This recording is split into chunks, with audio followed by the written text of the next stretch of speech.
Assalamualaikum warahmatullahi wabarakatuh. Pada kesempatan ini saya ingin menyampaikan sejarah singkat organisasi pertama di Hindia Belanda, Indonesia, yaitu Indische Partij. Sebelumnya perkenalkan, nama saya Galang Bonar Prasetyo dari kelas 11 titel 1, nomor urut 13. Langsung saja menuju ke pembahasannya. Sebenarnya apa sih organisasi Indische Partij itu?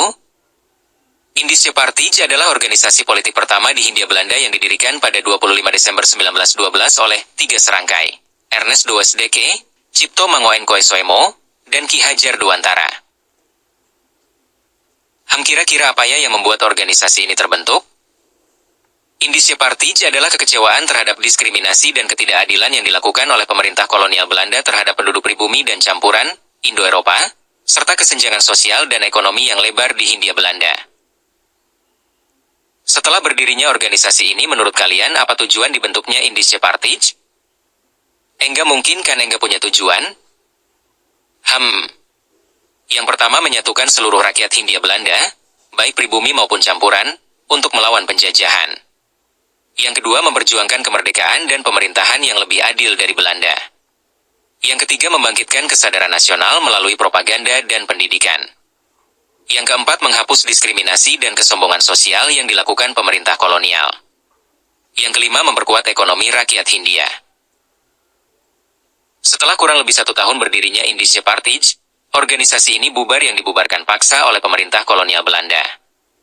Indische Partij dibubarkan pada 4 Maret 1913 oleh pemerintah kolonial Belanda karena dianggap berbahaya dan radikal.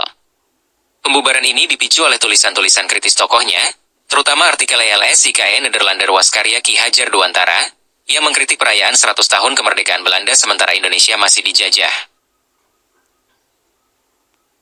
Kenapa ya kira-kira organisasi ini dibubarkan oleh pemerintah kolonial Belanda? Kalian tahu enggak? Okelah, kalau enggak tahu, ayo kita bahas. Pertama, dianggap radikal. Pemerintah Belanda melihat Indische Partij sebagai ancaman karena menyebarkan semangat perlawanan terhadap kolonialisme.